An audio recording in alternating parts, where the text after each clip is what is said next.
our hymn of consecration, shall we all sing our theme song, Faith of Our Fathers?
Tayo na pala.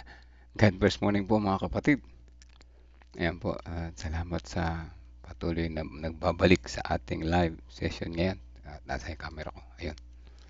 So ayan na po. Ang oras ay 4:22. Patuloy tayong pinagpala ng Panginoon sa umaga na ito mga kapatid. Good morning po sa mga narin ngayon sa live. Sa may kauna-unang nag-comment sa atin si Sister Maisha Tuki. Welcome po. God bless morning po sa inyo at happy preparation day. Ano po? At patuloy na tayo ay makakarinig ng blessing sa umaga na ito. Si Pastor ay gagayak lang niya yung kanyang PowerPoint at tayo ay batiin muna natin yung mga nandiyan sa live ngayon.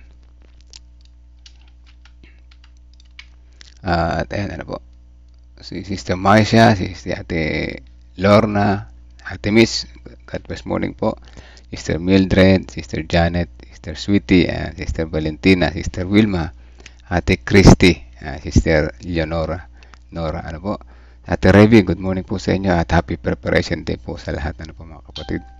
At ngayon ay araw ng Biyernes, napakabilis ng araw talaga namang kapag ikaw ay busy, mabilis talaga yung araw. Pag mabagal yung araw, gusto niyo tumagal yung oras, yung maghapon tingnan yung oras.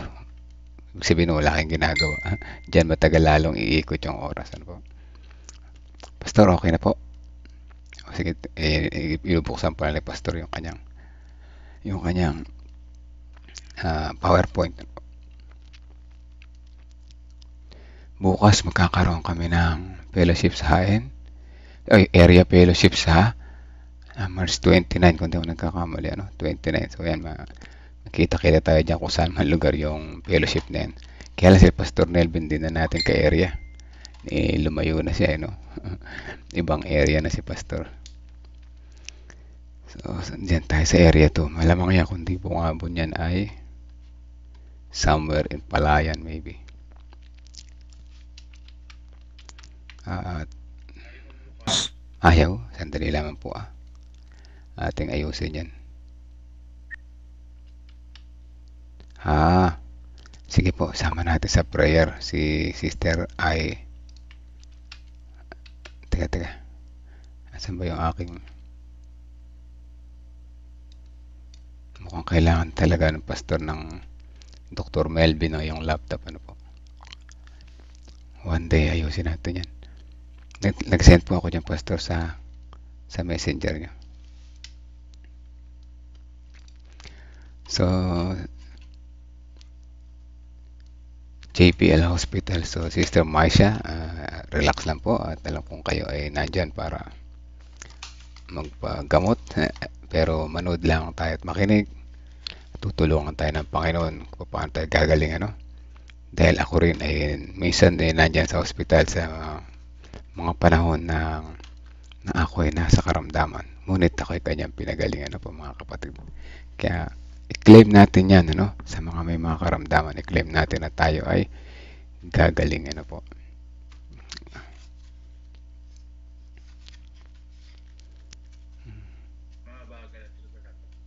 Mabagal na talaga, po, pastor. Baka kailangan ng... Ano kaya to? Maraming kailangan i-format yan, pastor. One day kailangan natin yan mahilot. Ihilutin natin. Kaya lang, di po pwedeng online yan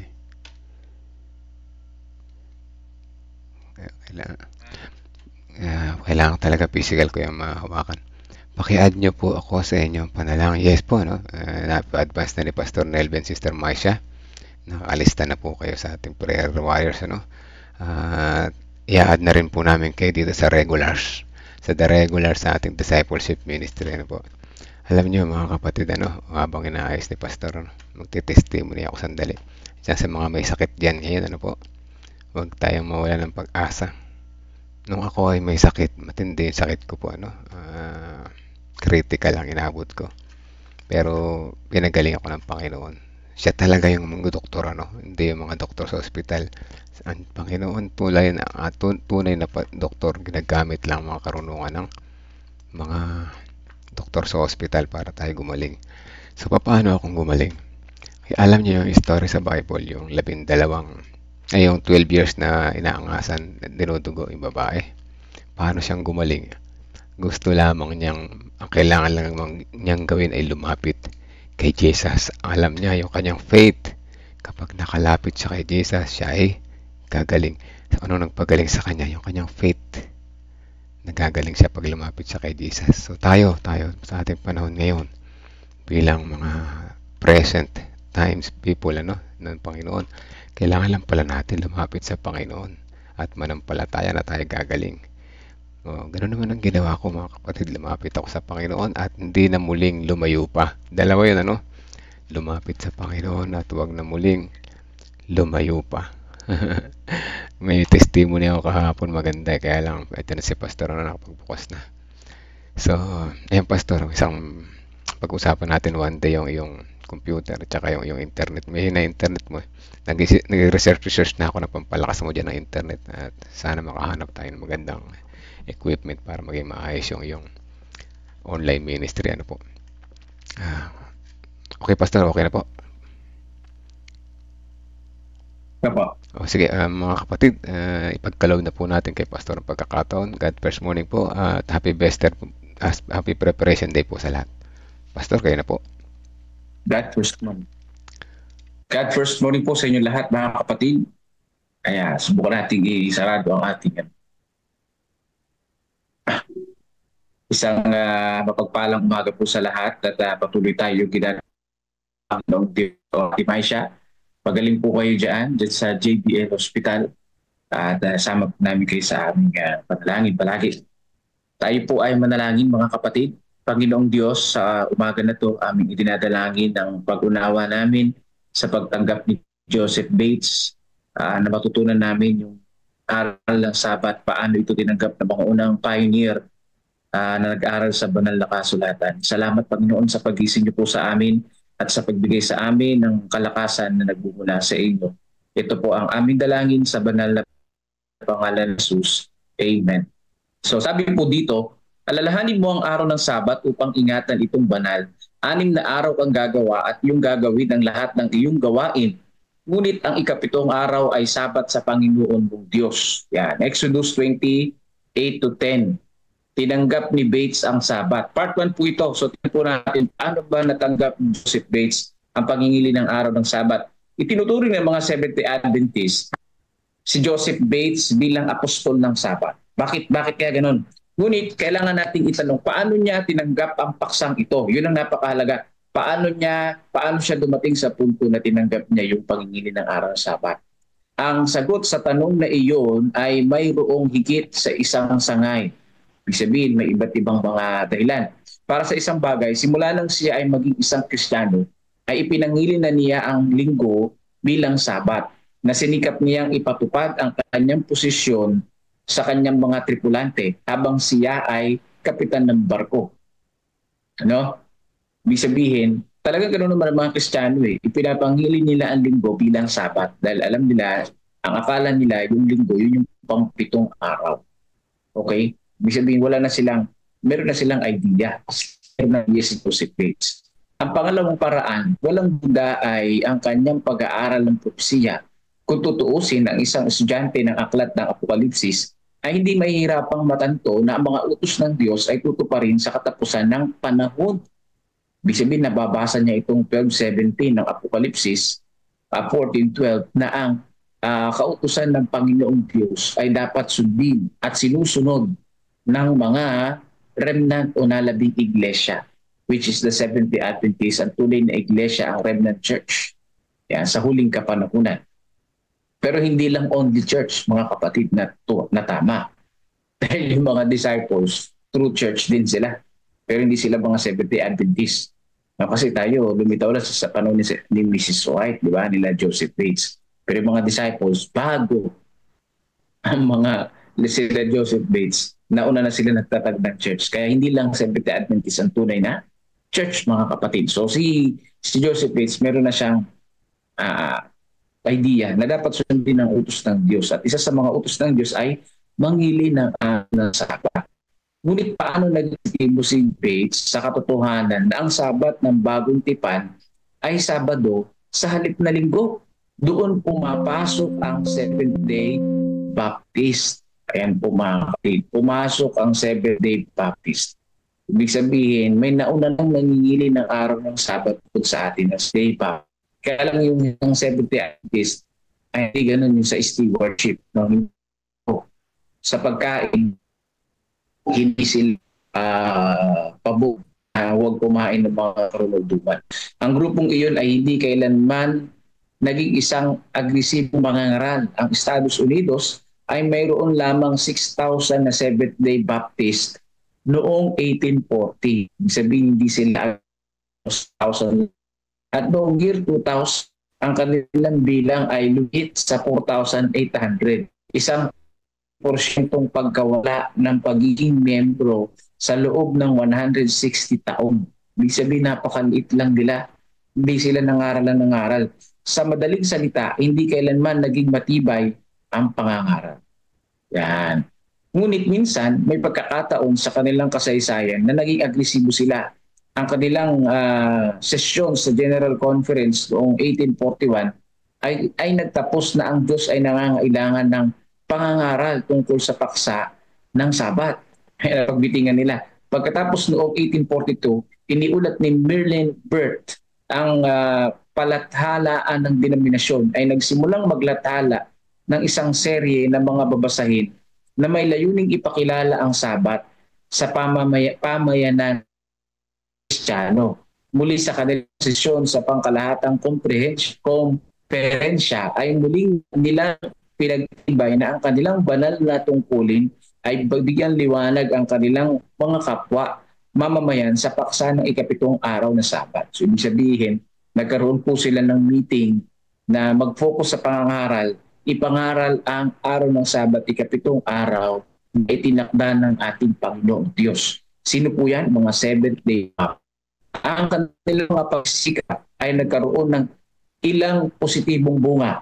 Sa kanilang pagpupulong noong 1844, ang mga Seventh-day Baptist ay nagpasalamat sa Diyos dahil may isang mas malalim at mas malawak na interes sa paksa ang umusbong sa dating bansa kaysa dati. Ang kwento ng mga Baptist na ito ay nagsasabi sa atin na ang katotohanan ay isang magandang bagay. Ngunit ipinahiwatig din nito na kahit ang katotohanan ay walang maidudulot na mabuti kung uupuan lamang ito ng mga tao. Ibig sabihin ng katotohanan ay magandang bagay yan. Pero kung hindi mo ipapahayag, walang mangyayari.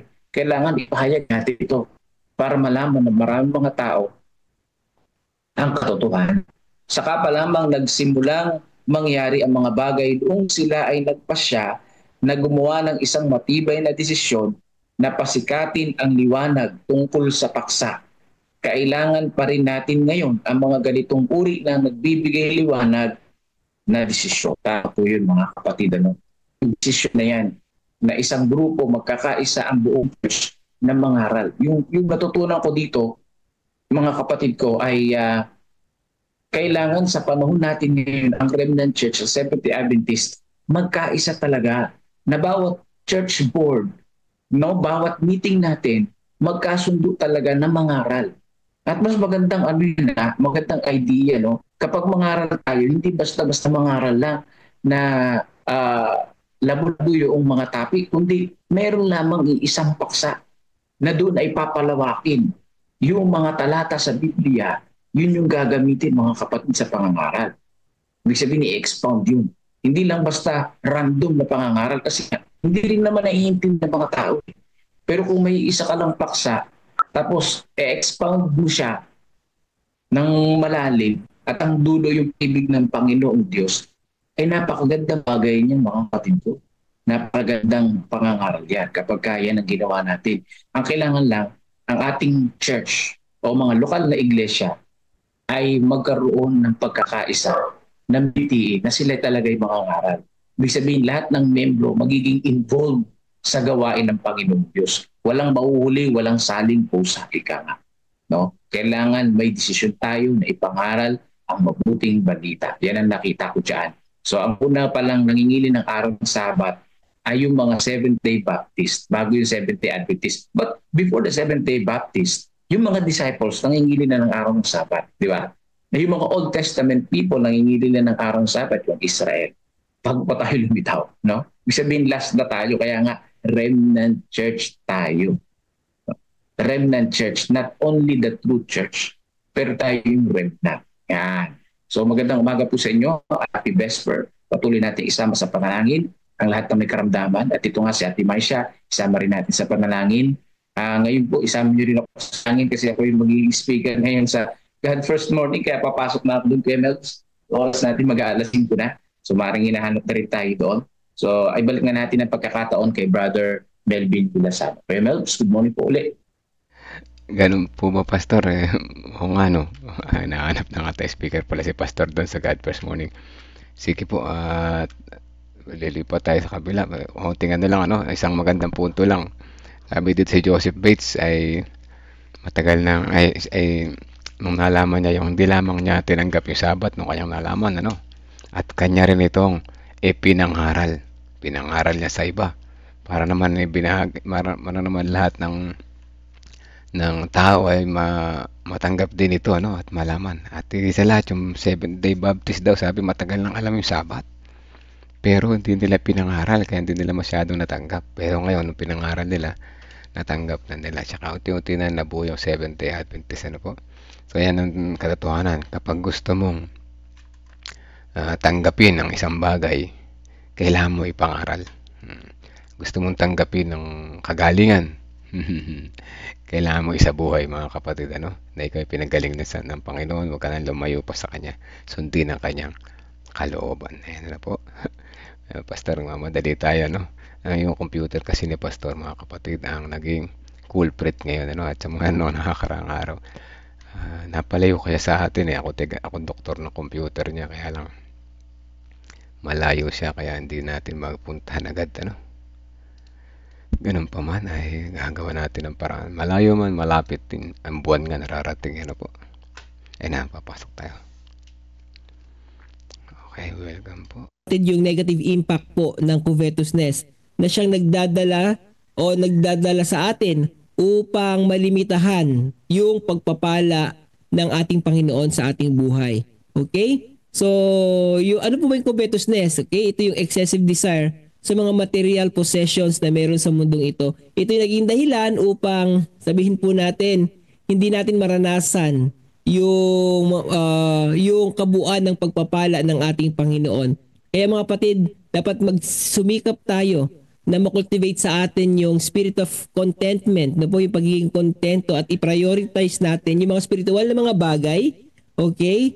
Yung mga values laban sa mga material na mga bagay, mga kapatid. Kapag ginawa natin to, ay binubuksan po natin ang ating sarili sa pagpapala po ng ating Panginoon. At nakakasiguro na yung ating puso, mga kapatid, ay nakafocus mismo doon sa ating tagapagligtas. Kaya mga kapatid, let us always prioritize the truth. Let us always prioritize the kingdom of God. Okay? Materially and spiritually, dapat inuuna po natin ang ating mga kapatid at ang ating Panginoon. It involves dedicating ourselves, mga kapatid, to spiritual growth by studying the Word of God. Okay? Living out our faith. Okay? Sa mga practical na mga bagay at ginagawa nating prioridad o focus yung kaharian ng ating Panginoon upang ang ating buhay ay mas naka-align po sa kanyang kalooban, upang may handa po natin ang ating sarili para sa buhay na walang hanggan. Kaya mga kapatid, ulitin ko yung sinasabi po rito, no? Had they closely examined their own hearts, they would have discovered that selfishness was the true reason why they brought no free will offering to God. So the reasons for withholdings, the reason for not giving our tithes and offerings for the Lord is because of selfishness. Yun lang. Tapos gumagawa lang tayo ng mga dahilan that includes our debt, mga kapatid, pero the real reason for that is, or behind, is yung selfishness, mga kapatid. Okay? So that's my reflection. Baka meron po kayong mga reflection, mga kapatid. Okay. Yan, sabi po ni Pastor Jerry, muli nating painitin ang ating chat section at comment box sa Zoom at FB live stream na magpapalakas ng ating pagtitiwala sa Panginoon at pag-uusap ng mga magandang prinsipyo. Ayan, okay? Okay, so meron po ba, mga kapatid? Pastor Jonel. Yes po, Pastor. Kung meron sa ating pwedeng mag-assist na balikan yung mga chat kahapon, hindi natin natapos yung reading doon. Ang daming mga chats doon, no? Opo. Message, baka meron expert dyan, mga kasama natin, si Melvin, si Brother Sabio. Let's go back to the messages kahapon, yung mga hindi natin nabasa. Related pa rin ito doon kahapon eh.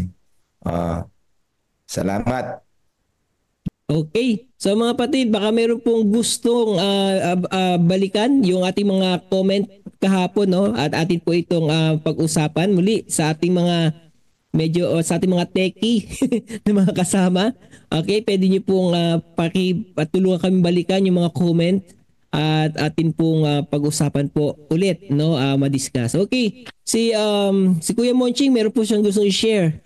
Sabi rito, ang utang po natin ay talagang dapat bayaran at bayaran natin ito. Galing po sa ating income na dapat ay na less muna ang tithes at ang COP, okay? Para po hindi din tayo maging magnanakaw ayon po sa Malakias chapter 3. Thanks po. Ayan. Thank you po, Kuya Monching, no? Sa inyo share, totoo yan, mga kapatid. Dapat mas inuuna po talaga natin yung sa Panginoon, mga kapatid ko, no? Talagang bayaran din natin yung ating mga, sabihin natin, mga responsibilidad. But of course, let us not forget our responsibility to the Lord, and that is to bring back the things that God has given us, no? Sa pamamagitan po ng pagbabalik na ika po at ng ating mga handog at ng ating buhay sa ating Panginoon. Okay? Kay Brother Melvin niya, may sinend po siyang rito, screenshots galing po sa Facebook. Okay, buksan ko lang po.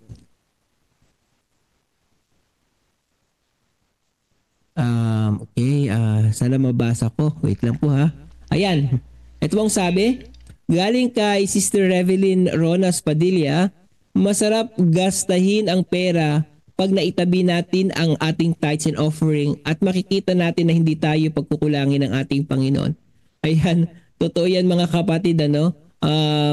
Kapag ginasta natin ang ating pera na hindi mo pa na itatabi ang ikaputhandog, makakaramdam ka ng guilt. Yan po yan mga kapatid, no? Makakaramdam ka na inuusig ang iyong puso ng banal na spirito at sinasabing, anak, ang iyong ginagawa ay hindi yan kalooban ng ating Panginoon, ano?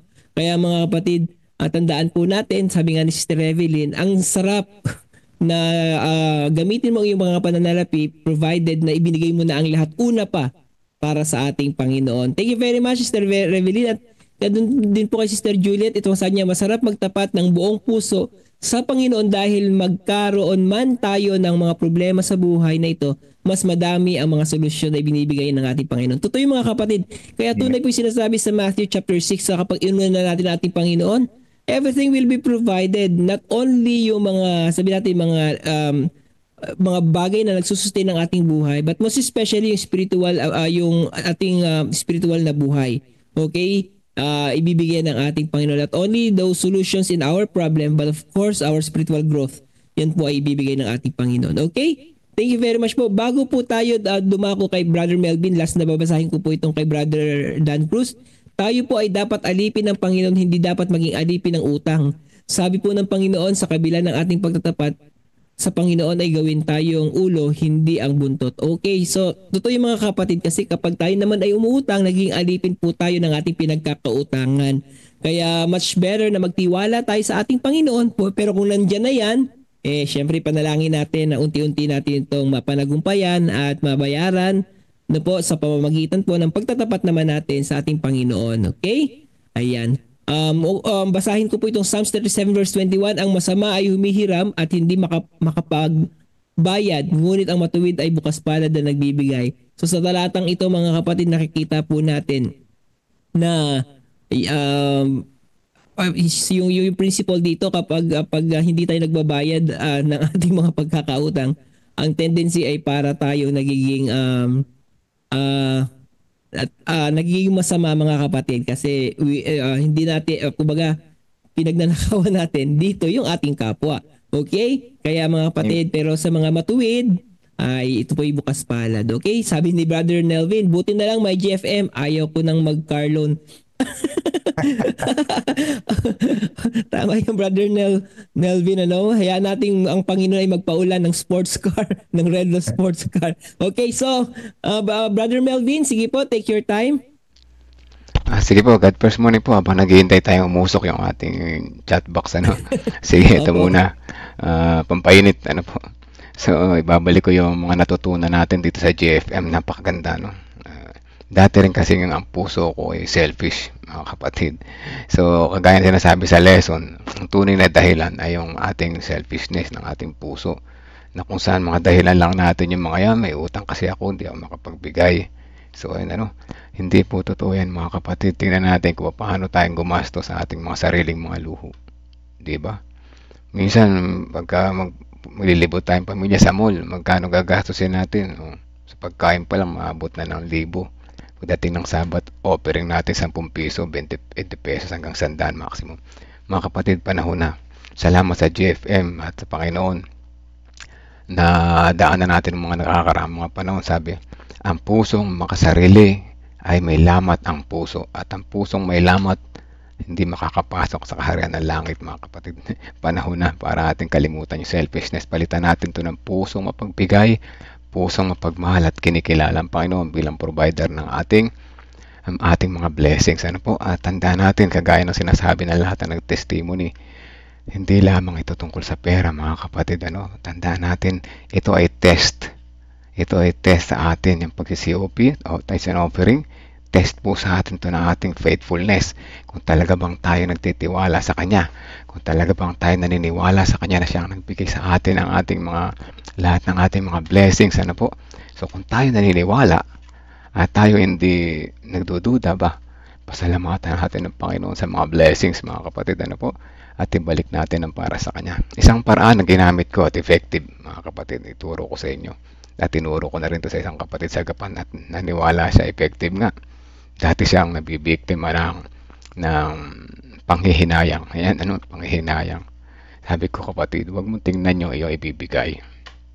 itingnan mo yung matitira pa. Malaki pa yan. Kagaya ng sinasabi ni Pastor Jerry palagi, no? Buhay pa siya sa 60%. Mga kapatid, buhay na buhay ka talaga dyan, mga kapatid. Ano? Bakit? Kami nga ng mga maliliit na bata pa eh. Walang-wala nga kami, nabuhay na lumaki nga akong ganito eh. O, di ba?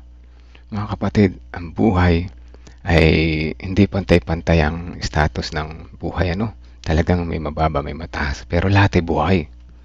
Lalo na pag nasa Panginoon tayo, mga kapatid. Totoo ito.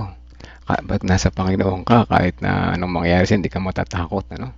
Hindi ka matatakot. So, yan ang maganda, no? Huwag natin titingnan yung ating ibibigay. At saka isa pa, no? Para hindi ka mabiktima ng masamang pag-iisip. Tayo, ganito din ako dati. Nako, bibigay ko sa kanila kung saan na naman nila gagastos sa inyo ating mga offering. Masama yan, mga kapatid. Ano? Isa na ako sa nabiktima yan dati.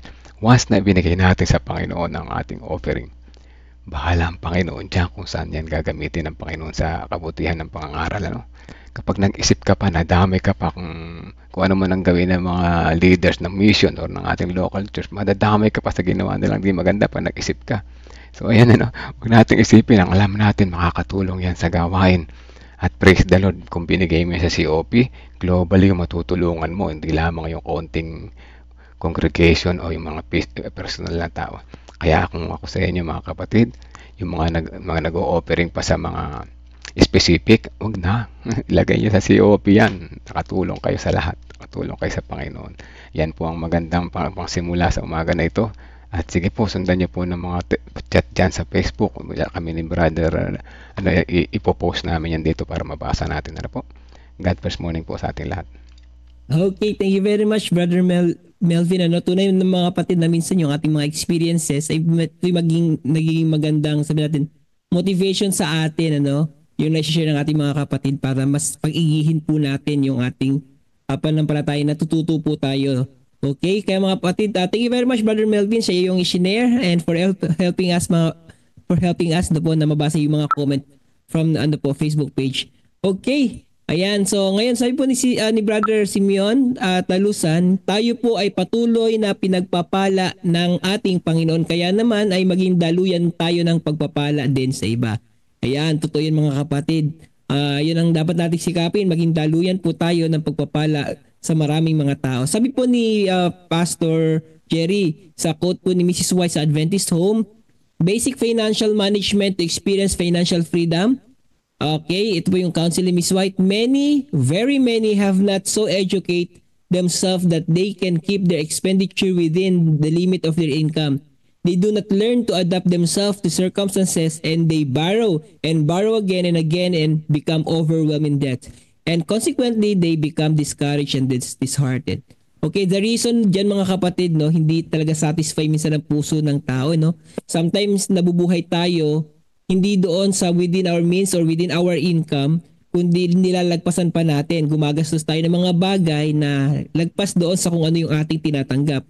At kapag tayo ng problema sa pagkakautang, magtatanong tayo sa Panginoon, Panginoon, ganyan, bakit ganito?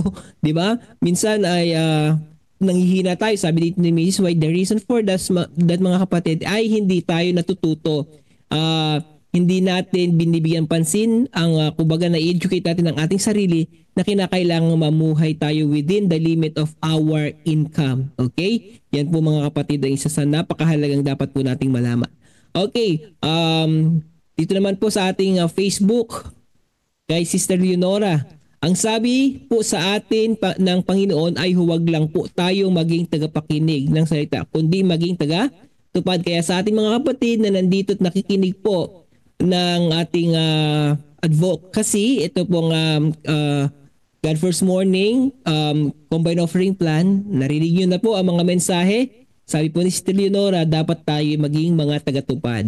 So i-apply natin kung ano po ang ating natututunan sa pag-aaral natin ito mga kapatid, sapagkat ito'y makakatulong sa ating paglagong espiritual.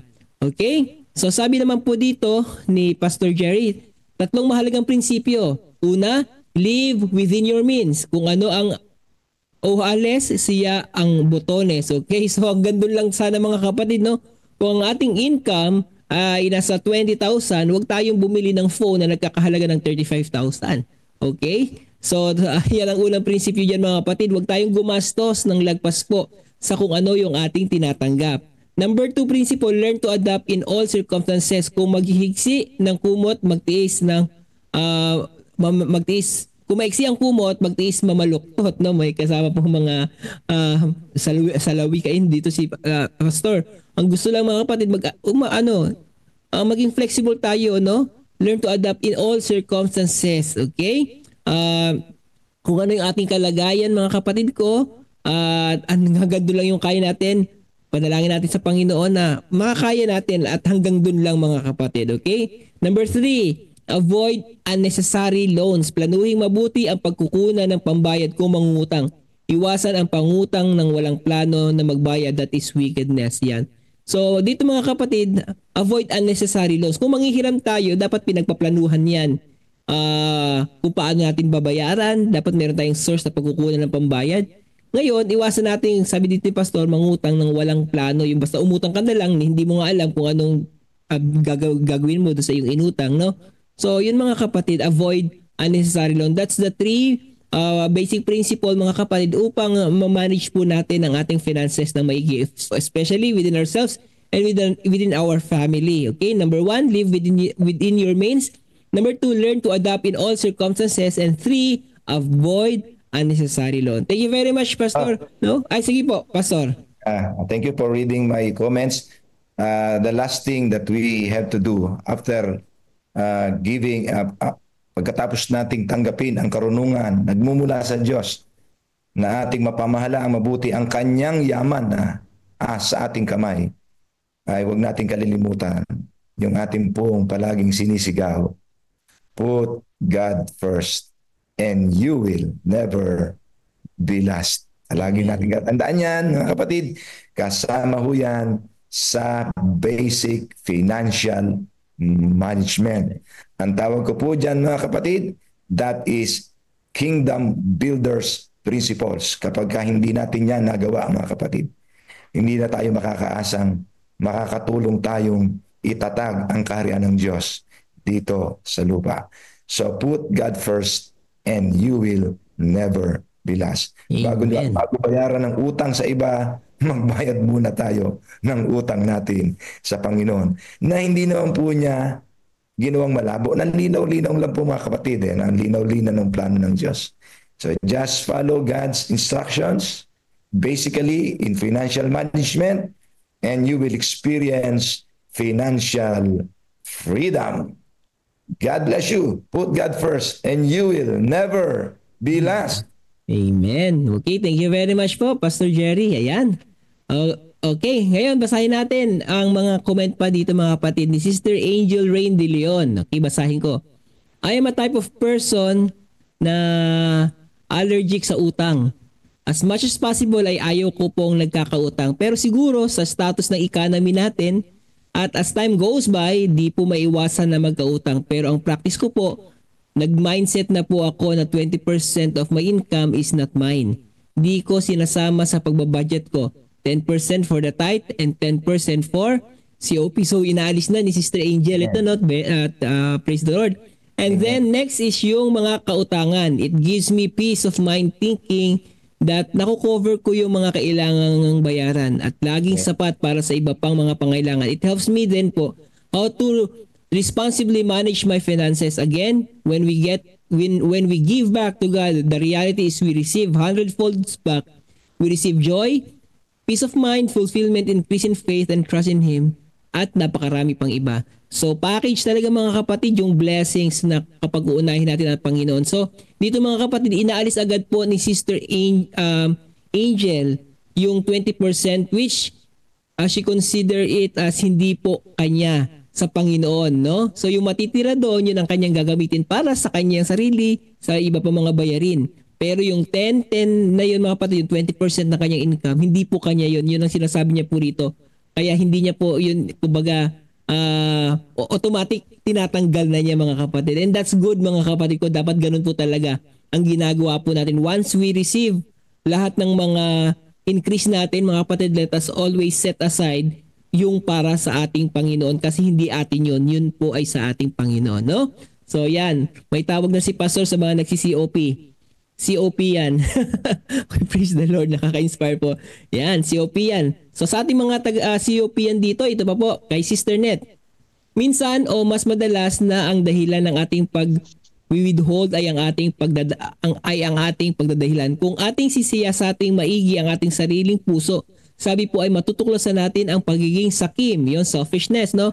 Natin ang dahilan kaya hindi tayo nakapagtatapat. Ating tandaan na kapag ganito ang ating nakagawian ay hindi mapapa sa atin ang mga kamay ng Diyos na magpapaunlad at mababaon tayo sa utang palagi.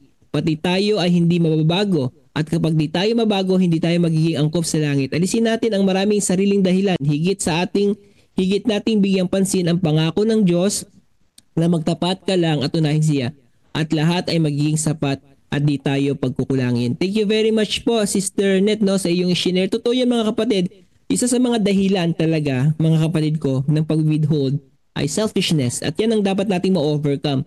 No po, kaya idalangin natin, mga kapatid, sa ating Panginoon, tulungan tayo sa tulong ng Banal na Espiritu. Pero kapag nakagawian na natin, unti-unti po nating ma-overcome yung selfishness natin sa tulong ng ating Panginoon at matututo tayong unahin siya at magtapat. No po, thank you very much, Sister Net. At galing naman po sa Facebook, sinend po ni Brother Edmond from Imelda Diego. Amen po, ang Panginoon ay lubos na maging pangunahing prioridad sa ating buhay, na tayo po ay magkaroon ng maalab at may pagsunod sa gawain ng ating Panginoon, na tayo ay mag-focus sa kanyang gawain sa kaharian ng langit, ang siya nating lakaran. Ang ipahayag ang mabuting balita sa sanlibutan, ang magtiwala, manghawak ang manalangin manampalataya sa araw-araw na buhay. Tayo po ay lumakad na kasama ni Kristo sa araw-araw na buhay. Isuko po natin ang ating sarili upang tayo ay patawarin sa ating mga kasalanan. Sa amin po, kapag nakasahod agad, nakahiwalay agad ang tithes and offering, ang pagbabalik na ikapu at handog, COP, makikita po natin ang kabutihan ng Panginoon, tayo po ay lubos. Okay? To be continued, sa baba pa, na pinagpapala ng ating Panginoon kung magiging masunurin po tayo, hindi po tayo pagkukulangin sa lahat ng oras. Maging bukas palad tayo sa gawain ng ating Panginoon. Makikita mo, di kanya pagkukulangin. Huwag po tayo maging madamot at makasarili. Iwaksi po natin iyon. God bless us all. Thank you very much po, Sister Imelda. No? Kayo po isang certified COP yan din po, mga Sister Imelda. Kaya pinapakita po natin dito, mga kapatid, na kapag inuna talaga natin ang Panginoon, wala po tayong aalalahanin, no? Tayo'y pagpapalain po ng ating Panginoon. Kaya magtiwala lang po tayo, mga kapatid, sa ating tagapagligtas. Kaya malinaw dito, maging si Sister Imelda, kapag tanggap agad ng sahod, ay inihiwalay niya po agad ang para sa ating Panginoon. Okay? Praise the Lord po, mga kapatid. At ang pintuan, ang bintana ng langit ay bubuksan at wala tayong paglalagyan sa mga pagpapala ng Panginoon. And always remember that the blessing not only comes in material things but also in our spiritual aspect of life. Yung ating pagiging mature o yung ating paglago at yung ating yung maturity ng ating buhay Kristiyano. Okay? Ayan. Kay Brother Edmond, ito na pala yung to be continued sa baba. Kay Brother Melvin, okay. Grabe. O nga, Pastor, bago magbayad ng utang sa iba, magbayad muna ng utang sa Diyos. Put God first. Nga naman. Amen. Okay? Thank you very much. Kay Sister Elma Santos, mamuhay ng kontento sa kasaganaan na bigay ng Panginoon, huwag mamuhay sa kinang ng material na mga bagay na di lumulubog sa utang. Amen. Praise the Lord, kay Sister Elma. Totoo yan, mga kapatid, maging kontento tayo sa kung ano yung tinatanggap po natin sa ating Panginoon. Okay? Yun po ang kinakailangan nating maunawaan. Live within your means. Okay? Meron pa po ba? Dati po, proud pong PUP yan ako. Sabi po ni Brother Edmond. Now, bago na. Certified COP yan na. To God be the glory. Amen. So, parang ganito pa, sir. Dati yung AUP yan. Ngayon, COP yan na tayo. Okay. Pastor. Sige po, Pastor. Yeah. Ako po ay, ito ang aking pong nakikita sa future nito. Pag magiging bukang bibig na natin itong we are certified COPians eventually, tatawagin na po natin itong ating education platform ng stewardship, education platform natin. Tayo po ay mga universian ng COP. University, welcome to the University of COP. Amen, no? Nag-upgrade na, hindi na tayo sa may college for kundi university na. Thank you very much, Pastor. And I believe by faith, mga kapatid, na every one of us here ay magiging COP yan, certified COP yan, COP yan, mga kapatid, no? Kaya isa lang naman ang sikreto diyan, mga kapatid. Overcome selfishness, then let us prioritize God, mga kapatid, sa ating buhay. Okay? At kapag naging priority natin siya, ma-overcome po natin yung selfishness sa ating buhay. Amen. Amen. Okay. Exactly. Yeah. Opo. Yan, galing naman po kay Sister Nisitas. Nasanay na po tayo sa tight na 10% na maluwang tayong magbigay pa sa Panginoon. Pero nung nag-umpisa ang COP na naging 10% na din, hirap tayong gawin ito, kaya malawakang promotion ng mga pastor through fellowship to promote COP sa bawat lugar or churches natin dito sa Luzon dahil nauna na sa Mindanao. Ito sana po tayong lahat ay nakatupad ng 10% offering dahil pag nagawa natin ito ng maluwag, natin ito ay maluwag na maluwag na sa ating kalooban ang magbigay ng 10% offering. Totoo po yan, mga kapatid. Sa ngayon, parang yung iba ay nahihirapan, mga kapatid, pero habang pinapractice natin ito, kagaya ng ikapo sa mga noong unang panahon, nakasanayan na hanggang naging bahagi na ng kanilang spiritual na buhay. Ganun din po, mga kapatid, ang pagbibigay ng handog sapagkat hindi lalawak at lalago ang gawain, mga kapatid, sa lokal at sa global settings ng ating iglesia kung patuloy tayo magwi-withhold ng ating mga handog sa ating Panginoon. Na po. Kaya thank you very much po, Sister Nesitas. Okay? Sabi po ni Brother Melvin, tunay na nakakahawa po ang pagiging COP yan. Let's go beat Satan's selfishness. Praise the Lord. Amen po. Proud to be a certified COP yan. Sabi po ni Sister Net. Amen. Siguro minsan gumawa tayo ng Pastor, yung anong tawag dito, yung sa ating mga Facebook profile na parang yung sa ating yung badge na nakalagay doon. Proud to be COP yan. Okay. Meron pa bang gusto mag-share, mga kapatid? Yan, medyo umuusok na po ang ating chat group. Ang ating chat. Okay, baka meron pa po kayong gustong i-share, mga kapatid ko. Napakaganda talaga ng ating pag-aaral. Kaya, mga kapatid, isa sa mga point dito, dapat i-prioritize natin ang katotohanan at kaharian ng Panginoon, mga kapatid, no? So, kaya i-evaluate po natin ang ating sarili. Ano ba yung priority mo? Of course, as Christians, as Adventists, as followers of God, dapat ang priority natin ay walang iba ang ating Panginoon. So, i-dedicate po natin ang ating buhay sa spiritual na paglago and everything will just follow, mga kapatid. If we dedicate ourselves to spiritual growth, mga kapatid ko, yung pagbibigay ng ikapo at handog ay hindi na mahirap yan. Napakadali sapagkat tutulungan po tayo ng Panginoon na magkaroon ng tamang motibo at ng pagtatalaga sa Kanya. Okay? Sabi po, ito, mayroon naman pong comment. Pastor, may share ka? Sige po. I would like to give a simple advice sa bawat isa sa atin na very active dito po sa ating spiritual platform. Nobody can judge each one of us. Walang sino man sa atin ang husga sa kung anong level ng faithfulness ang naabot na po natin sa bagay na ito o kung anumang level ng selfishness ang naabot natin sa bagay na ito. Mapapansin po niyo yung mga sulat ni Sister White ay napakatalino talaga ng Panginoon ng paggamit ng mga salita. I go with that point, Pastor Junel, sa sinabi mo, self-evaluation. Yan, self-evaluation. Palaging ganun ang paanyaya ng ating pong minsaheran si Sister White. You evaluate ourselves. At kung nakita po natin na personal sa ating sarili na we need to, para kinakailangan po nating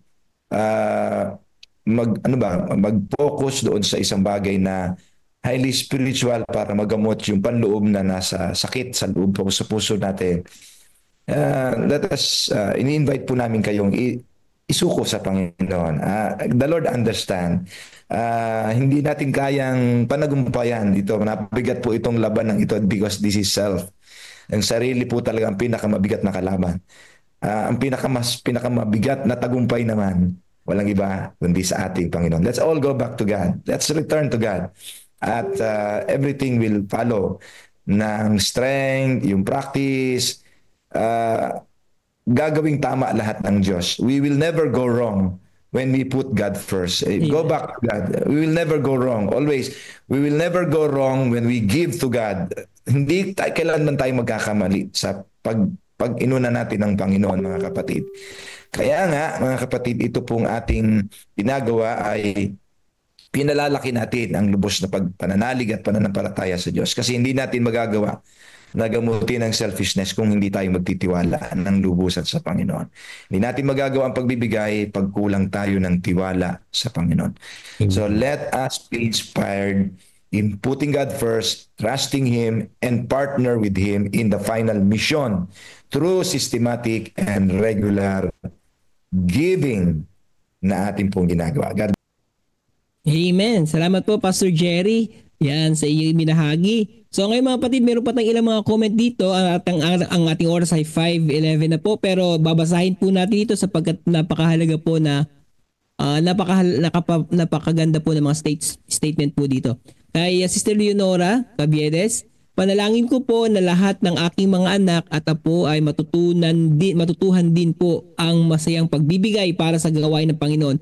Nauna po kasi ang mga order online kaya ini-encourage ko po na sila unahin ang COP.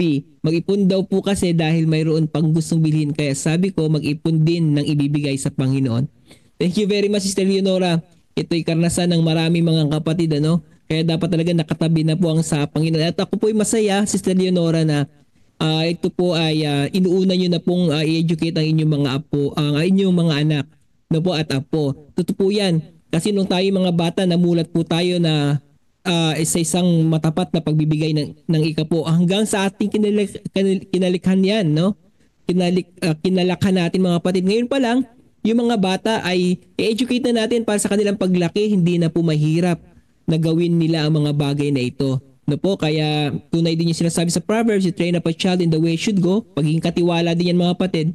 And when he's old, he will not depart from it. Okay? If we teach our children about COP mga kapatid at their young age, they will not depart from this principle kapag sila'y lumaki. At magkakaroon tayo ng bagong henerasyon ng mga mananampalataya na talagang inuuna ang ating Panginoon through their spiritual commitment and giving mga kapatid. Okay, thank you very much Sister Leonora. Ganun din po kay Sister Evelyn. Kung paano nating iisipin ang pagbabalik para sa Panginoon, wag din nating isadyang wag pansinin ang ating mga utang dahil minsan ay nakatulong din sa atin yan. Kung hindi tayo magbabayad, parang harapan nating ninakawan ang mga nagpautang sa atin. Dapat din tayong mag-ingat para pagpalain tayo ng Panginoon. Amen po Sister Evelyn. Totoo po yan mga kapatid. Kaya sabi nga po kanina, avoid unnecessary loan. And if ever na mag-loan ka, dapat well-planned at dapat ikinukonsulta yan natin ng maigi sa ating Panginoon at tinitingnan po natin yung motibo natin sa paggawa ng mga bagay na yan. Okay? Ayan, proud COP yan for Christ. We will increase. Sabi po ni Sister Elma. Ayan, ganda po kay Brother Melvin. Amen. Let's go. Encourage our churches with our testimonies on how God is faithful to us. Praise the Lord. From Sister Jocelyn Eber sa ating sinend po ni Brother Edmond, ang pag-ibig po sa ng ating Panginoon ang humihimok upang unahin na ibalik ang ating mga tithes at ibigay ang offering. Ako din po ay masaya kasama sa University ng COP Yans. Praise the Lord. Tunay na ang Diyos ay hindi tayo pagkukulangin. Mamuhay tayo sa kung ano ang ating kinikita at iwasan ang pagiging maluho sa buhay upang makapagbigay sa gawain ng Panginoon. Totoo mga kapatid, no? Thank you very much po, Ate Jocelyn. Totoo yan mga kapatid kasi una, dapat ay sabi po rito, iwasan natin yung pagiging maluho mga kapatid. Kasi kapag naging maluho tayo, isa lang naman ang finifeed niyan yung ating sarili. Mas maging priority natin yung, siguro mas maging maluho tayo sa gawain ng Panginoon. I mean, malayang magbigay para mas lumawak ang gawain ng ating Panginoon. Okay? At yung ating sarili, ilagay natin sa backstage, parang gano'n, sapagkat hayaan na natin ang ating Panginoon na siyang magbibigay sa atin ng mga pagpapala. Okay? Thank you very much po, Ate Jocelyn. Kay Sister Leonora ulit, sa mga honest at sincere smile lamang po ni Pastor Jerry ay ma-encourage na tayong magbigay sa gawain ng Panginoon. Praise the Lord. Kaya si Pastor Jerry, lagi po tayong nakasmile kasi nakaka-inspire. Sabi po ni Sister Leonora. Okay. Yan. Sabi po naman ni Pastor Seth, COP muna bago ang COD. Ayan. Ayan. Combined offering muna bago ang cash on delivery. Okay, thank you very much, Pastor Seth. Ayan, tunay na ang usok sa siga ay matagal mamatay ng kusa. Minsan, umaabot po yan maghapon ha. Praise the Lord. Indeed, Brother Melvin. Okay. Okay. Pastor, may ilan na lang po ang babasahin. At tayo magpapatuloy na. Mga kapatid, sa ating mga kapatid dito sa platform, kung pwede nyo pong screenshot yung ating mga comment ngayon para basahin po natin bukas, no? Karagdagan sa ating mga pag-aaralan bukas, mga kapatid. Okay? At mag-giveaway tayo sa second part ng ating program. But before that, basahin ko ulit itong kay Sister Angel. At first, magkakaroon ng adjustment talaga. Pag-transition sa pagiging COP yan. Napaisip din ako at first sa mga bagay na magagawa o mabibili pa sana ng 10% kasi nag-offering naman po ako. But it's not systematic and regular. Walang certain percentage talaga. But then, I heard the message of COP through my partner who shared it to me. He was very eager and enthusiastic nung shinare niya. My turning point was when I heard the message of the cross na I should remind myself always kung anong nawala sa langit para iligtas ako. That thought alone should move me to give back to God. Kaya kung naghe-hesitate tayo magbigay, isipin natin lagi na ang Diyos ay hindi nagdalawang isip na ibigay ang kanyang anak. Yes, praise the Lord. Para maligtas tayo. I think that's enough reason para maging faithful. COP-an tayo. Sorry po sa mahabang testimony. Walang problema, Sister Angel. Napakaganda ng iyong reflection and principle dito, mga kapatid. Ang langit, ang binigay, mga kapatid, ay ang tagapagligtas. No? Yun na lang ay isang napagandang motivation. Totoo po yung sinabi ni Sister Angel na tayo po ay magbalik ng para sa ating Panginoon, no? Kaya for God so loved the world that He gave His only begotten Son so that whoever believes in Him should not perish but have everlasting life. Ano maging response po natin sa pagliligtas ng ating Panginoon? Di ba, mga kapatid? Okay. So yan, at sabi po ni Pastor Jerry, 3 masamang sakit na dulot ng pangutang. Insomnia, stiff neck, hindi makalingon sa pinag-utangan, no? Insomnia, nakakalimot, insomnia, hindi makatulog. Ayan, 3, amnesia. Kung ayaw nyo pong magkasakit niyan, mga kapatid ko, ay iwasan po natin ang mga unnecessary loans. Ayan, okay. At mag-enroll na po tayo sa University of COP, automatic, SUMA tayo. Okay. Okay, sumasama sa mga tapat at hindi magna na ng malakya. So yung mga okay na yung suma, no? Kaysa sa magna. Thank you po, Kuya Monching, sa yung share. Talagang marami tayong naiisip, no, mga kapatid dito. Okay, so far, mga kapatid, yun po ang ating mga comments. If ever na meron pa po tayong mga comments na nandito na hindi nabasa ngayon, ay i-screenshot po ng ating mga kasama at babasahin po natin dito bukas, mga kapatid. Okay? Yan. So, pagpalain po tayo ng ating Panginoon. Mga kapatid, Pastor, baka meron ka pong huling reflection dito bago tayo magtuloy po sa ating God First video? Always remember, put God first and you will never be last. We are kingdom builders, mga kapatid. We are kingdom builders. God bless you po. Amen. Praise the Lord. Okay? Thank you. Tayo po yung dadako na sa ating God First video before po tayo pumunta sa ating main speaker po. Ang Seventh-day Adventist Church ay tumatayo bilang isang propetikong kilusan na itinatag ng Diyos sa tamang panahon upang ibalik ang mga katotohanan sa Biblia at ihanda ang sangkatauhan para sa ikalawang pagparito ni Jesus. Walang alinlangan, ang misyon ng simbahan at malawakang presensya sa 212 mula sa 235 na mga bansa at teritoryo sa buong mundo, ay maaaring may ugnay sa maayos nitong istruktura, at ang disiplinado at responsableng pamamahala ng financial resources nito. Ang isang epektibo at mahusay na budgeting system ay nagbibigay ng kaayusan sa paglalaan ng mga pondo, na nagpapataas ng kahusayan sa pagsuporta sa misyon. Kasabay nito, ang isang matatag na sistema ng pag-audit ay nagbibigay ng transparency at pananagutan, pagsuri kung ang mga pondo ay ginastos ayon sa patakaran, at pagbibigay ng mga regular na report tungkol sa mga kasanayan sa pinansyal ng bawat institusyon. Gayunpaman, ang pagbuo ng pananagutan at transparency ay hindi lamang responsibilidad ng mga treasurer at auditor. Ang pagiging epektibo ng mahalagang prosesong ito ay nakadepende rin sa paraan ng pagbabalik natin ng mga ikapo at mga handog, at ang kahalagahan ng mga resibo pagkatapos nating magbigay. Ang mga resibo ay hindi lamang ang ating karapatan na magkaroon, kundi ito rin ay ating tungkuling na dapat gampanan.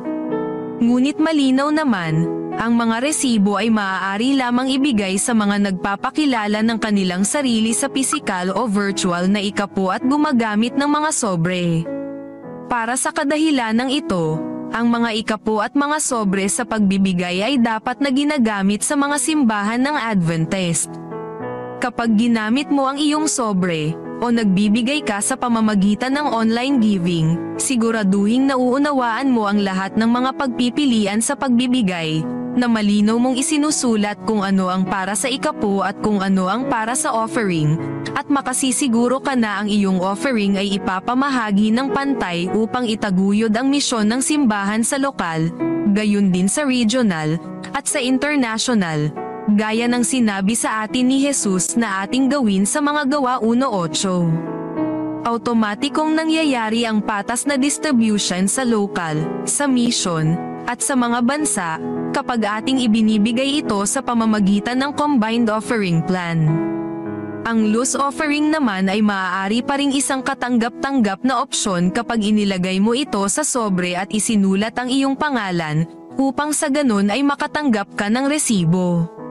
Gayunpaman, kung halimbawa ay nagpasya kang ibigay ang iyong ikapo ng hindi nagpapakilala at hindi gumamit ng sobre, malamang ito ay maitatala ng treasurer bilang isang offering. Dahil dito, maaaring hindi nito matupad ang sagradong layunin ng Diyos para sa ikapo. Nililinaw ng mga halimbawang ito ang kahalagahan ng paggamit ng sobre sa ating pagbibigay, at umasa tayo na makakatanggap tayo ng resibo. Sa sandaling matanggap mo na ang resibo, ipinapayong palagi nating i-verify kung ang halagang nakasaad dito ay tumutugma sa ating ibinigay, gayon din sa ating itinakda bilang ikapo at mga handog. Ang simbahang ito ay ang katawan ni Kristo, kasama niya ang ulo nito, at ninanais niyang gawin ang lahat ng bagay sa maayos na paraan. Sa ating pagtutulungan upang mapanatiling maaasahan at mahusay ang sistemang pananalapi ng simbahan, naway unahin natin ang Diyos bago ang ating mga hangarin.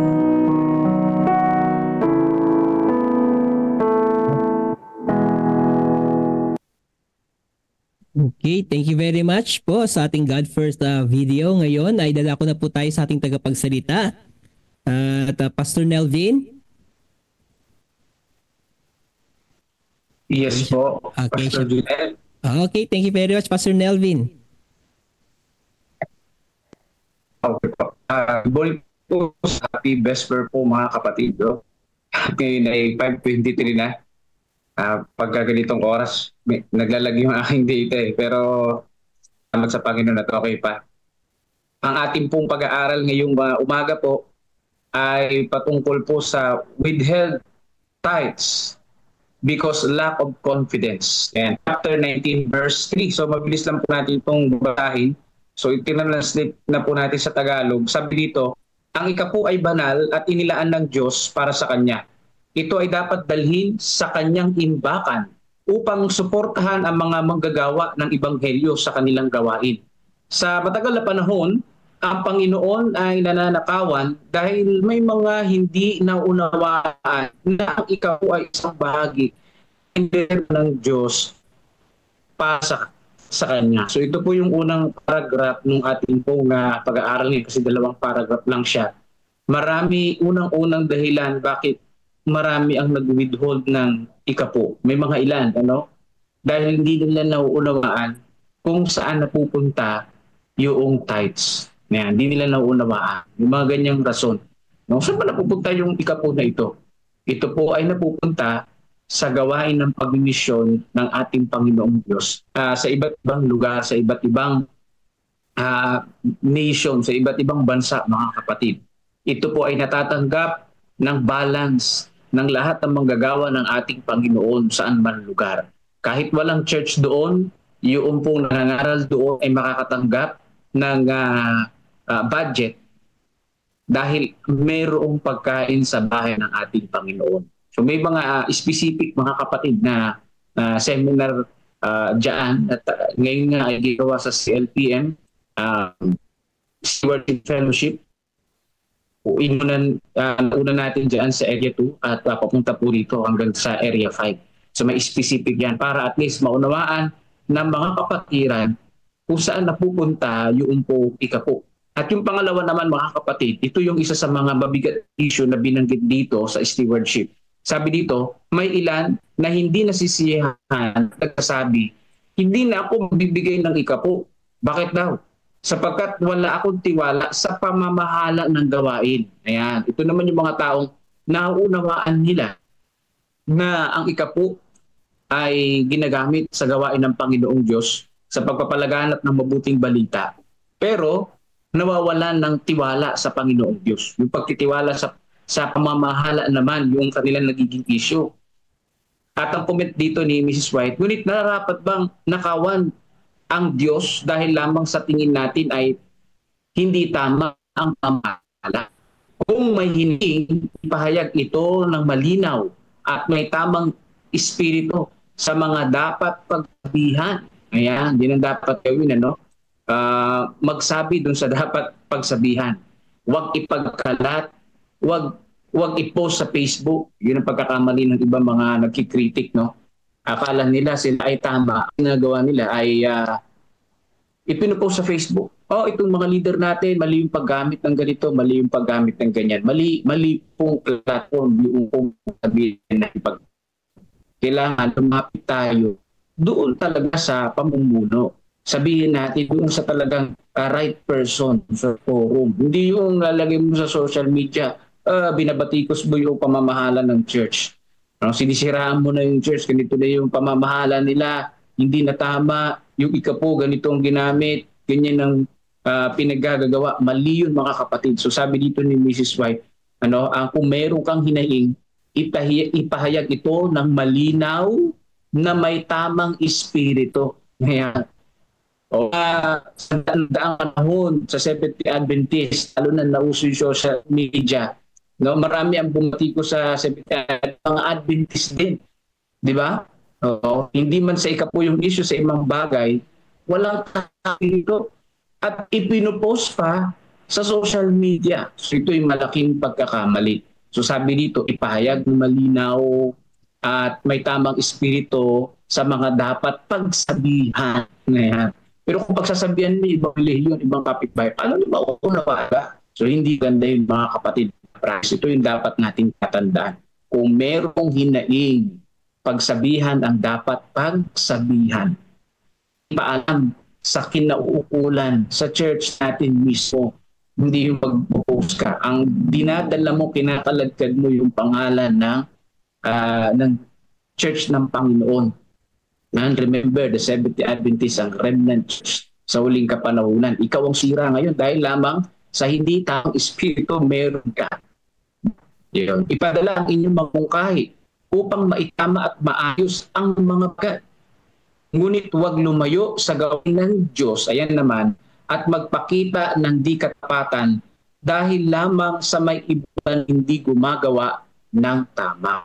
Yan, mga kapatid ko, bilang pagdiriin sa bagay na ito, lagi nating ang ikapo at ang dog ay hindi sa tao.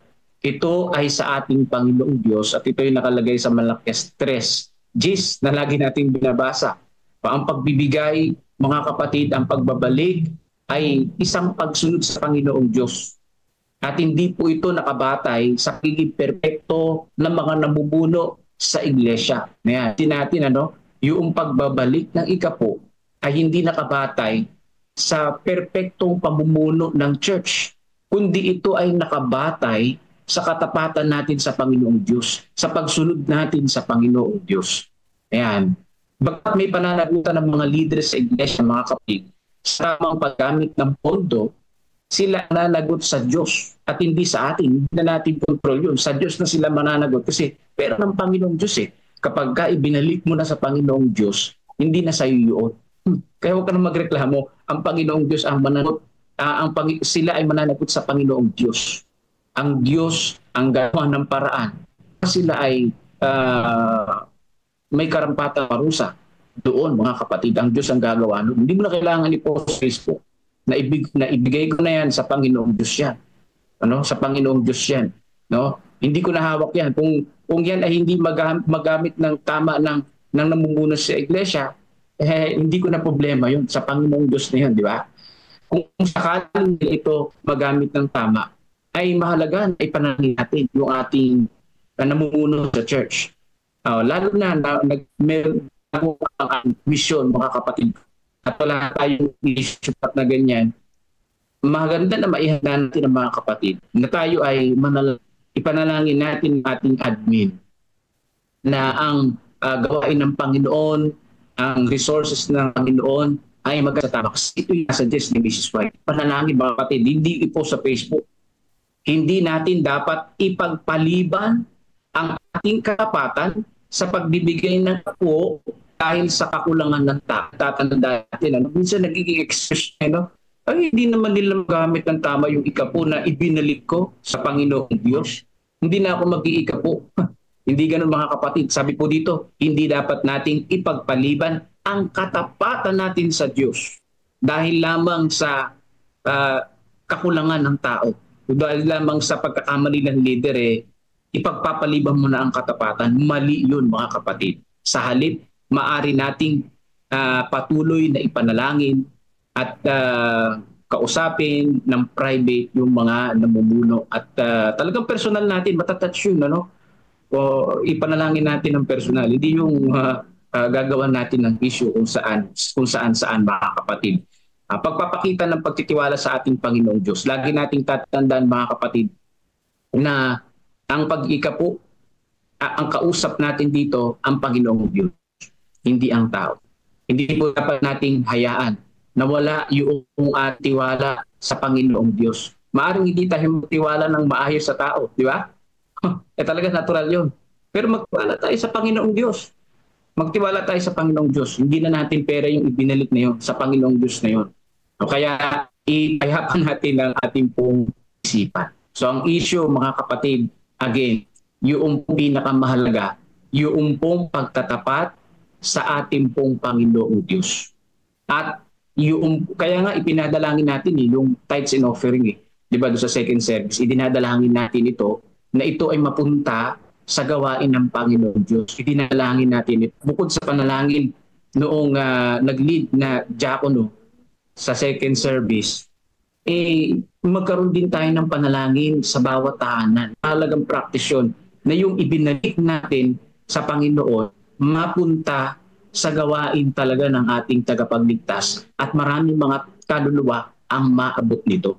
Ayan. Sama-sama tayong dumalangin, mga kapatid. Kung kinikilabutan ngayon, ay sama-sama natin idalangin ito. Huwag tayong maging instrumento ni Satanas na huluhin ang church sa huling kapanahunan dahil lamang sa ikapo at sa handog na hindi naman talaga sa atin, pero pinakikialaman pa natin kapag nagkamali church lead, pinigilan natin yung natin sa Panginoong Diyos dahil lang sa nakikita nating mali. Mga kapatid ko, ang issue, ang sa huling kapanahunan mula sa panatin ngayon hanggang sa pagdating ng ating Panginoon, bago din ang Panginoon ay pagtitiwala at katapatan natin sa Diyos na gumawa ng langit at ng lupa.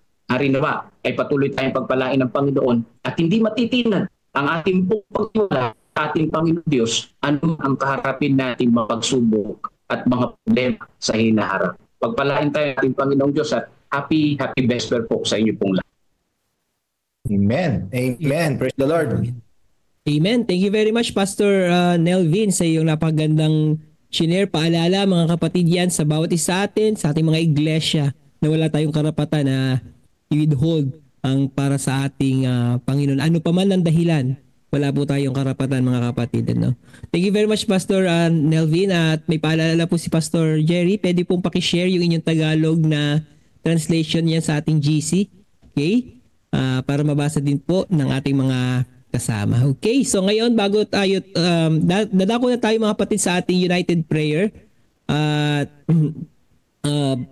Muli ating umpisahan ito sa pamamagitan po ng pananalangin doon sa ating mga commitment card, yung mga pangalan na Amen mga kapatid. Ano po?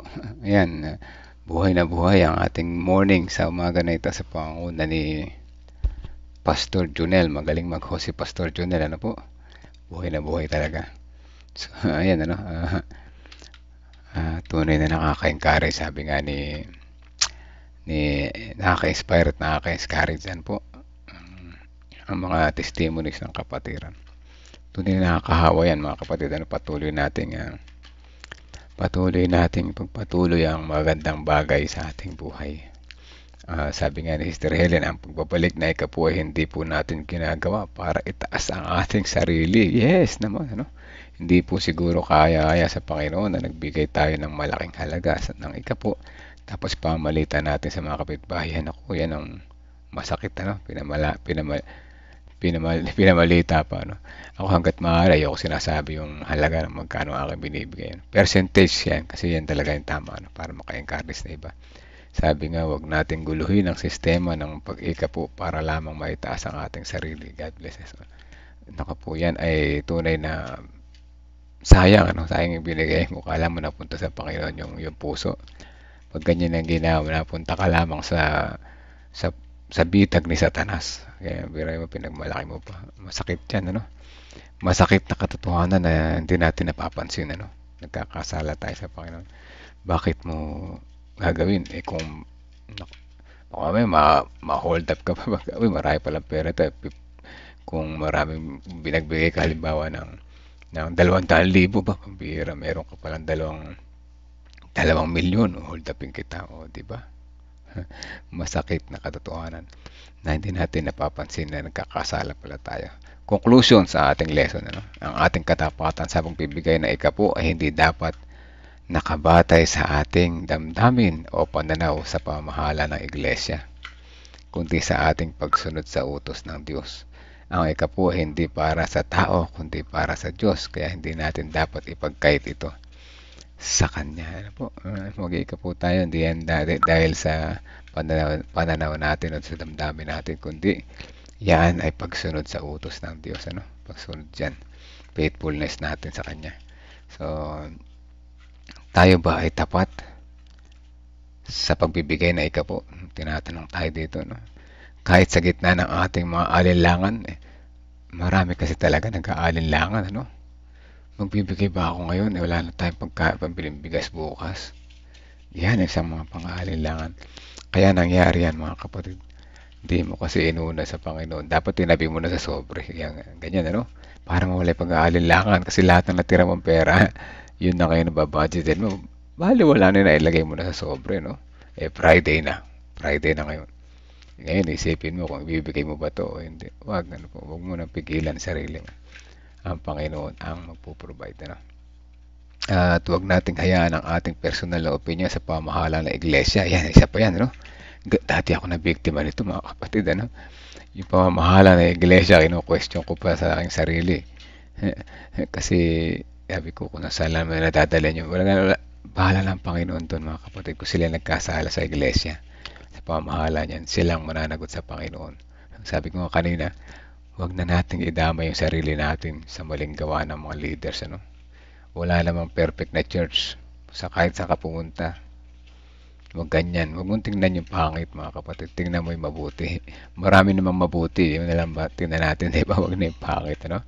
Sa halip, ipagkatiwala natin sa Diyos ang lahat ng bagay at patuloy tayong maging tapat sa ating pananampalataya. O, di ba? Huwag tayong mag-focus sa mga maling mga nakikita natin. Imamarites mo pa, madadamay pa, pinagchismisan mo. Ganun yun, ano? Nakita mo na, uy, ganyan ginamit nila sa sa ating mga offering. Kung ano na lang napunta mo, sama yun. Wag, patuloy pa rin tayong maging, ang focus natin na yung ating pagsunod sa Panginoon. Huwag yung nakikita ng mata natin. Si Satan ginagamit yung ating mga tenga, mata, para makita natin yung mga ganong bagay para hindi na tayo maging tapat. Sino ngayon natalo tayo, di ba? Basta ibigay natin sa Panginoon, bahala na siya kung saan gagamitin sa gawain. Yan, di ba? Tama, di ba, Sister Nympha? Gagamitin sa gawain yun. Bakit kasi i-hold? Nakakabalam sa pagsulong ng gawain. Nakaka-stop sa pagsulong ng gawain. Yun, ibigay ang dapat ibigay sa siya na ang nakakaalam. Opo, wag nating i-withhold na nakapagpapabagal yan ng pagsulong ng gawain. Kaya ngayon, ang nakikita ko dito sa amin sa Gapan Church, magiging maunlad ang gawain. Dati, pag may mga ministry o activity, ang unang tanong, alam ni Ate Rebe yan, natagal siyang treasurer dito sa amin, sa kukuha ng budget. Ate Rebe, nakaka-relate ka dito. Sa kukuha ng budget pag may meeting, merong gagawing seminar o education na kailangan umattend yung mga department heads. Ang tanong, may budget ba tayo? Sabi ni Head Elder.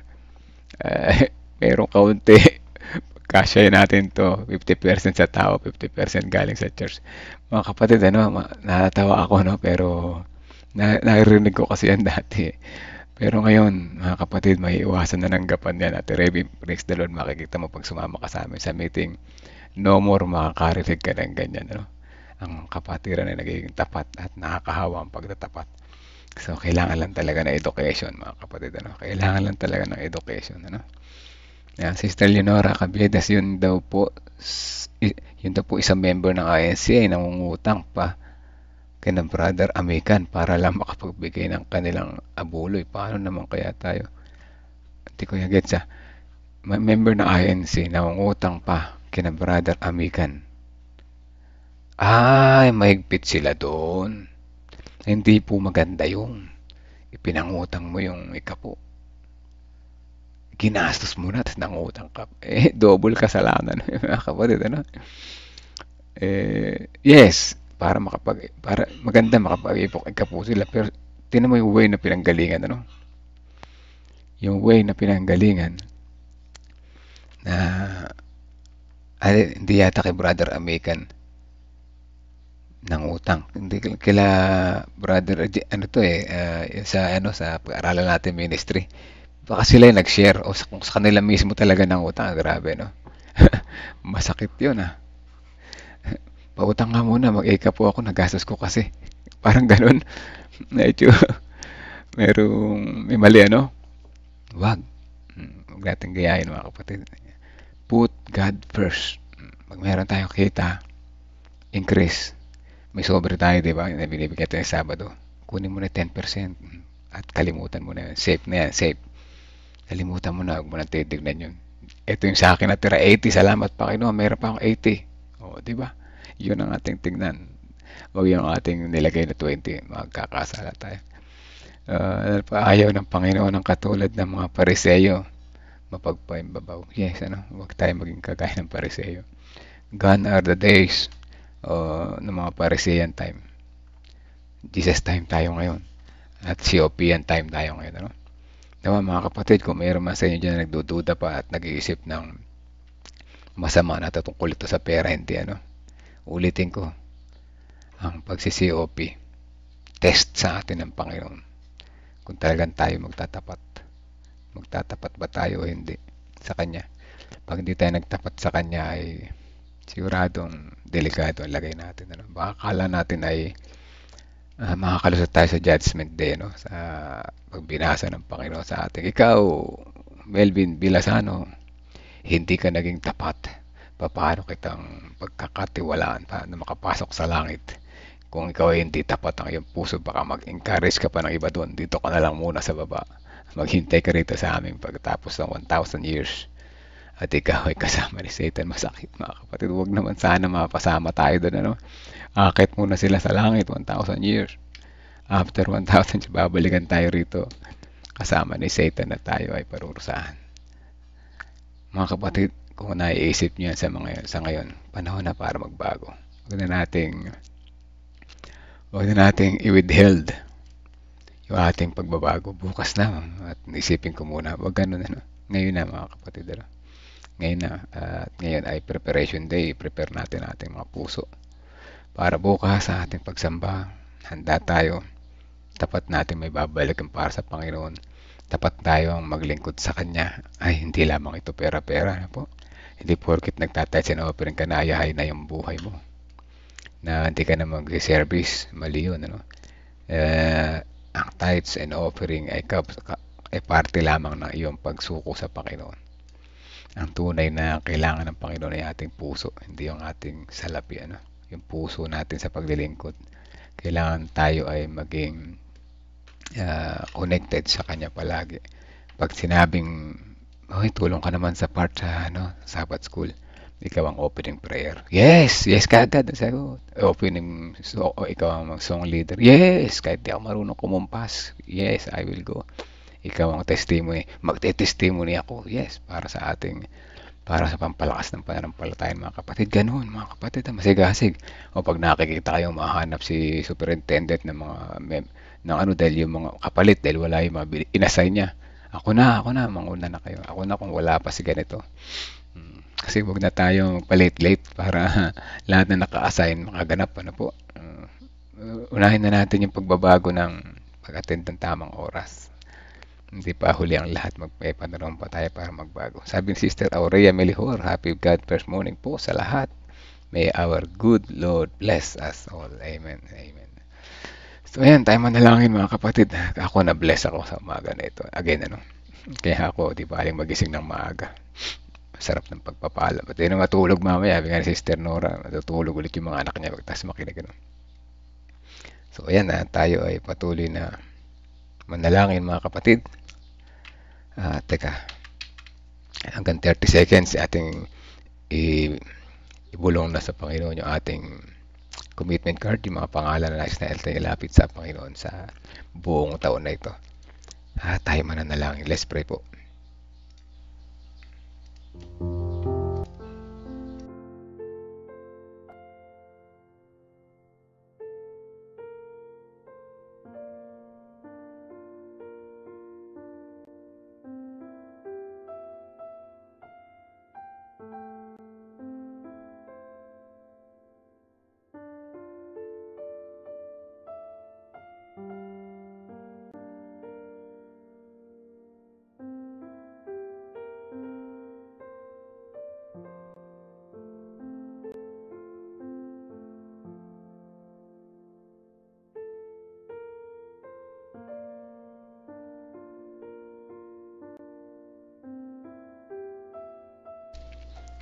Let's pray.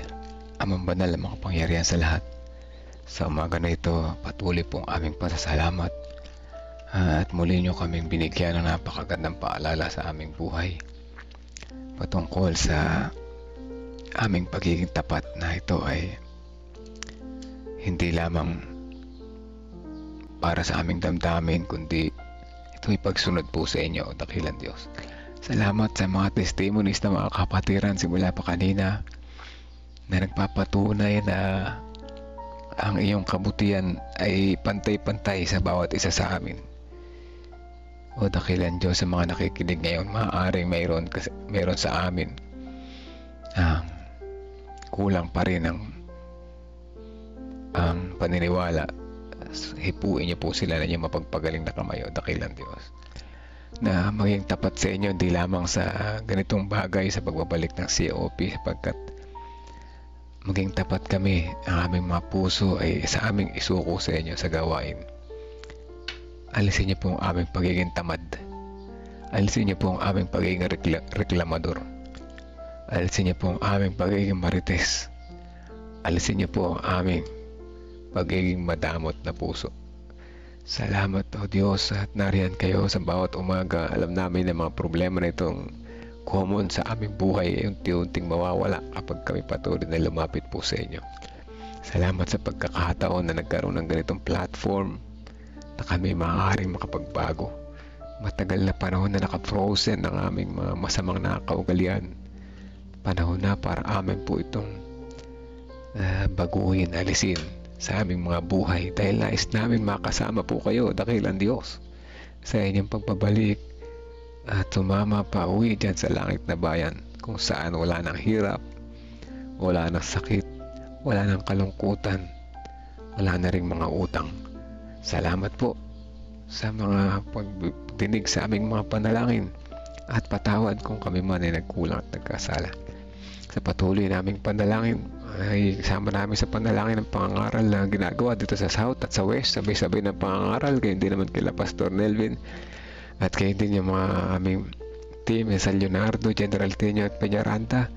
Patuloy na sila ay pagpalain ng mahusay na kalusugan at ang kanilang mga dinadalaw, binibisita, ini-invite, patuloy na makasama nila at magkaroon ng blessings na nagmumula sa inyo.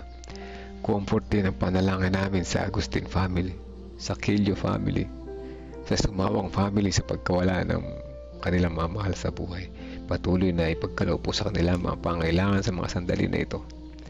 Ngayon din ang pangaral sa Pantok SDA Church o dakilang Diyos, samahan po sila si Brother James Adaw para sa kanyang pangunguna at ang iba pang mga kapatiran dito. Ngayon din ang kagalingan kay Brother Alex Graveria ng Santo Domingo Church. Siya po ay na-aksidente, patuloy nawa siyang pagalingin, hipuin na niya mapagpagaling na kamay. Dalangin din po namin yung nanay ni Brother J. Cruz, patuloy na kalakasan ng aming panalangin sa kanya. Kagalingan din kay Sister Abel Hermino, Brother Ramon Hernandez, patuloy na kalakasan at panubalik ng kanyang paningin. Ngayon din ang kagalingan kay Sister Nanay Juning Alpindo, kay Ma'am Carmen at kay Doc Partida, patuloy na kalusugan o dakilang Diyos. Ngayon din kay Tatay Divino Alabanza at kay din sa mga parents ni Ma'am Karin at patuloy na kagalingan kay Sister Ana Rosbel Hermino, kay Nanay Sarmiento, Nanay Belen Kilantang. Papatuloy narito ang aming mga kapatiran, kasama namin na nanalangin sa mga sandali na ito. Kami po ay lumalapit sa inyo. Meron kami mga commitment card, mga pangalan na nais namin ilapit po sa inyo. At ang Holy Spirit nawa ang patuloy na humipo sa kanilang puso at ang aming mga sinishare sa kanila ay makatulong sa kanilang pagkalinawagan at maging daan upang makilala niya kayo na lubusan. Dalangin namin ng prayer request ang sambahayan ni Sister Maisha Duque na ngayon ay nasa ospital para sa operasyon. Siya po ay may karamdaman na lumalapit sa inyo, humihiling na kung paano niyo po ako at ang iba pa na pinagaling, hipuin niyo po siya na inyong mapagpagaling na kamay. Tulungan niyo po siya na magpatuloy na lumapit sa inyo, sapagkat ang paglapit sa inyo at tuluyang pagsama sa inyo ay tuluyang solusyon sa aming mga problema pangkalusugan, hindi lamang pampisikal na pangatawan, bagkus sa aming espiritual na pangatawan. Dalangin din po namin ang sambahayan ni Ate Lorna Paa, Kuya Bobby, ni Ate Mitch, ni Ate Revi, kasama ng kanyang mga kapatiran sa Leonardo Church, yung kanyang mga anak na kung saan sumusuporta sa kanila sa iglesia sa pamamagitan ng pinansyal. Panalangin namin na makasama rin siya sa pagsuporta sa gawain at buong puso ay maisuko nila sa Panginoon. Dalangin din po namin ang sambahayan ni Sister Mildred, Sister Wilma, si Nanay Fina, Sister Janet, Sister Teresita Dairet Reyes, Sister Shirley Rosacinto, Sister Des Flores, ang sambahayan ni Nanay Nerissa, kasama na si Brother Reynaldo at si Veronica, at kayo din ang sambahayan Sister Sweetie, ni Ate Christy, Kuya Edgar, Sister ni Brother June Dilaw, kasama na yung kanilang gawain sa March 19 to 29. Dalangin din namin ang sambahayan ni Sister Belinda Salvania, si Sister Emelinda Yudilia, Kuya Melchor, si Brother Jojo Gatmaitan, sina Sister Teresita Ladia, Sinaida Manarang, Sister Juliet Percival, si Sister Gloria Balbito, gayon din ang bayan ni Sister Estrella Gragasin, at gayon din ang si RK na patravel pabalik sa kanila. Samahan po siya sa kanilang pagsama sa libingan. Kanila dala ang kanyang mga abon ng kanyang nanay. Samahan sila sa pagluluksa na ito at maging masaya at dala ang pag-asa na iyo binigay sa kanila. Dalangin din po namin Sister Juliet Astrero at ang kanyang buong sambayan, Sister Marlene Garcia, Sister Valentina Cordoba, Sister Maisha Duque, patuloy na gawin niyo pong masaya ang kanyang puso sa kabila ng kalungkutan na siya ay may sakit at nagpapagaling. At ganyan din si Sister Josephine Mercado, Sister Rosel Hernandez, Sister Aurea Melehor, Sister Juliet Astrero, Sister Gina Salazar at ang iba pang mga kapatid na ngayon kasama namin na hindi namin nabanggit, nasa background na nakikinig na nanalangin. Lahat po kami ay dumadalangin sa inyo, dinggin niyo po ang aming panalangin ayon sa inyong kalooban at din namin kagustuhan. In Jesus' name pray. Amen.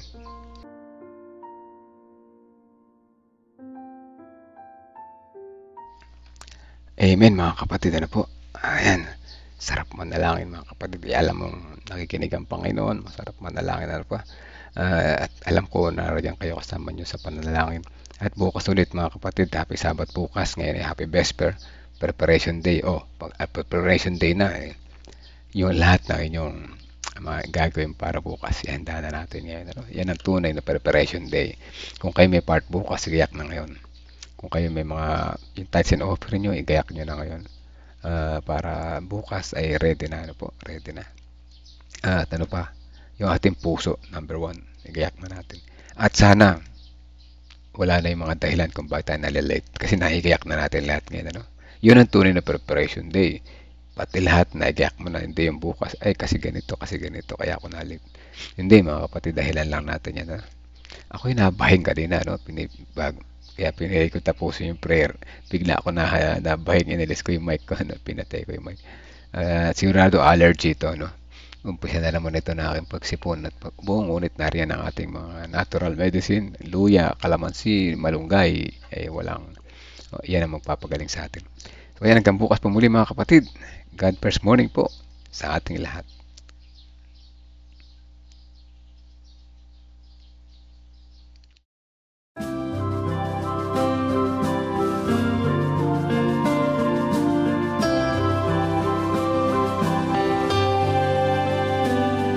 I hear the voice of Jesus calling.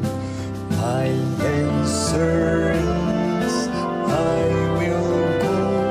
I see the need of people crying. My answer is, I will go.